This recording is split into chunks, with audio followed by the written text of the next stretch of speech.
Okay, so here you have it. This is a 2022 CVO Road Glide.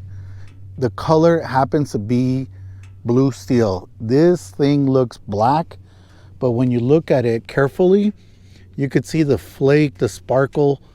I mean, this thing's amazing. Let me get up here in the front fairing. Look at that. So, got 700 miles on this motorcycle now. Here's the upgrades I've done. I've actually put a Clockworks windshield, that is a 9-inch. I've done some highway pegs, and I've done a small backrest. That's all the upgrades I've done so far to this bike. Haven't done many more. I do plan to get eventually the tour pack for the docking station back here, and I'm probably gonna go with a chopped. I don't think I'm gonna go with a razor, but definitely the chopped tour pack on this. Let me go ahead and fire this up so you guys could hear what it sounds like with stock exhaust.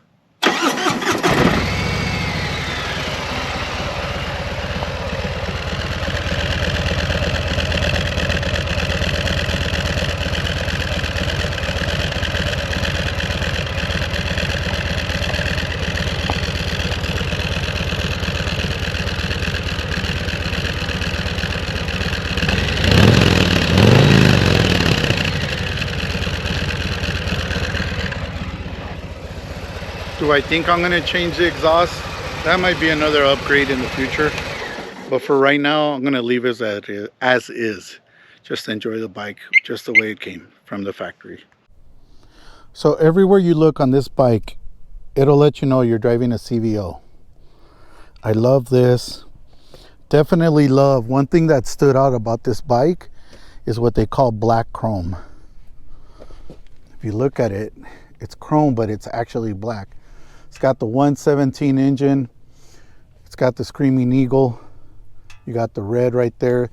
It already came with these guards. I believe they're called heat guards, which you definitely need them.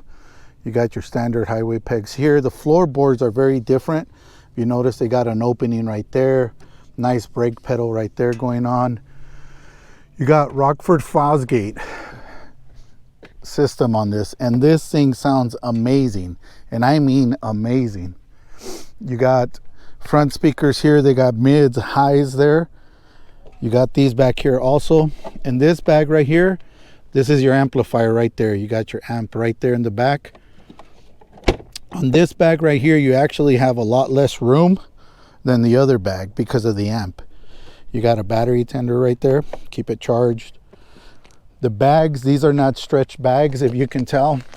These bags don't come back down around here like the other ones.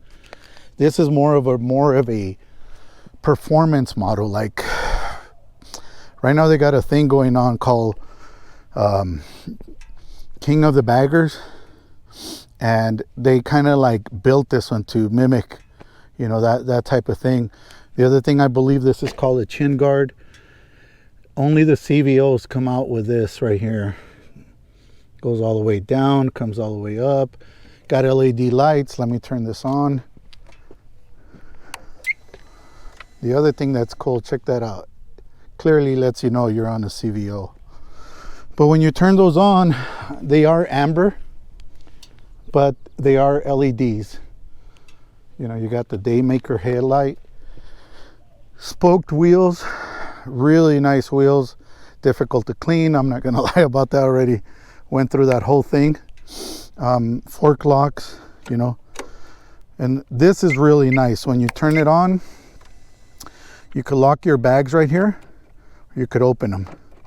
So if I lock them, They're locked in, can't open it. Open it. Could open it up right there.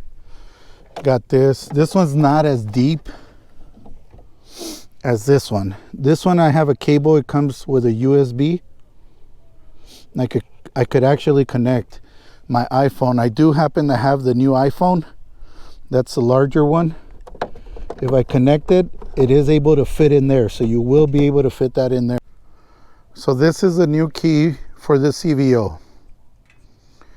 I don't know if previous years have had a CVOs, but there you have it. You do have this. This key right here, actually you could still open and close. Just in case your battery dies, you could still lock it and unlock it from here. And it'll work. Fork locks. You do have this key right here. You turn your forks all the way. You're able to lock it and it's locked. There's my actual mileage right there, 679 miles. So you got these really nice mirrors, you know, they're like low profile. I like that design, that look.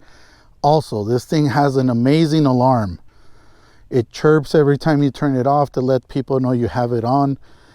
If you start to shake this bike, if you try to roll it, this thing sends out a few warnings, and then after that it just goes all out, and it is very, very loud. It's already happened to me.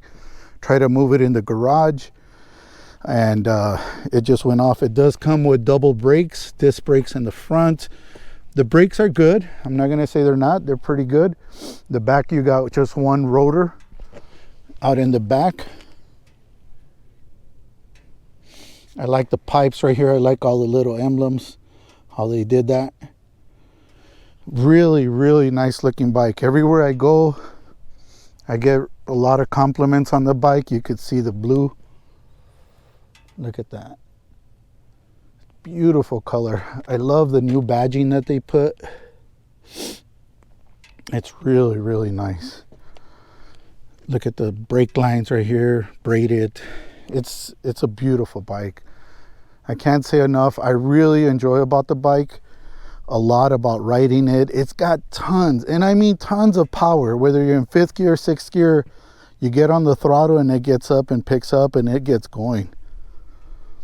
Beautiful. Okay, so what are a few things that I don't like about the bike? Well, I would have to say there are very few. I'm not going to be picky because I picked this bike for a reason. I like the bike. I have not owned a Harley in years. I mean, it's been a long, long time. The last time I owned a Harley, I think the engine was a 93 or 96. And it was still mounted rigid straight to the frame. They would shake a lot. You couldn't, the mirrors would shake so much you couldn't view out of them. Great bike, but I just felt like when I was on the highway and I was trying to go, you know, highway speeds, 70, 80 miles, it just didn't feel right. And, you know, it was just a small bike. If I put 2 up, I felt like we were always bottoming out, you know, and it just wasn't the bike for me at the time. Rode a lot of bikes, owned a lot of bikes, but eventually made my way back to, you know, the beautiful Harley brand. And I really like this. I saved up for it. I wanted this bike. I rode a Road Glide for a buddy of mine. Had to fly into Dallas to do some business. He told me about a bike. It had been sitting there. And well, to be honest with you, I rode it all the way back from Dallas, and it was hot. It was like 105 around that time. But I really liked the shark fin. I enjoyed it. I felt really comfortable with it when I was passing semis, or semis were passing me. It didn't feel like it was shaking a lot, you know, like the Street Glide. And I know there's a lot of debate out there between Road Glide and Street Glide, but this is the one for me. This is the one I like. This is the one I enjoy. This is the one that, you know, one guy in the comments said, you know, the bike found me, and I'd been looking for it for a few weeks and just walked in, right place, right time. Now, this thing at high speeds, going through the twisties, the one thing I do notice is my front end does shake a little bit. Now, I am talking at high speeds. I'm not talking at low speeds. You know, 75 plus, 70 plus, and, you know, I'm really leaning it into the curves. and this is through a newly paved road. This road is not rough. It's probably about 4 months old as far as pavement, so it's very, very smooth. But you know, I pick a line, I'm going in it, and I feel like my front end starts to shake a little bit. And like I said, I haven't ridden motorcycles, the Harley brand, in a while. I'm not sure if that's just standard on them. Have been reading up on the internet and checking different things.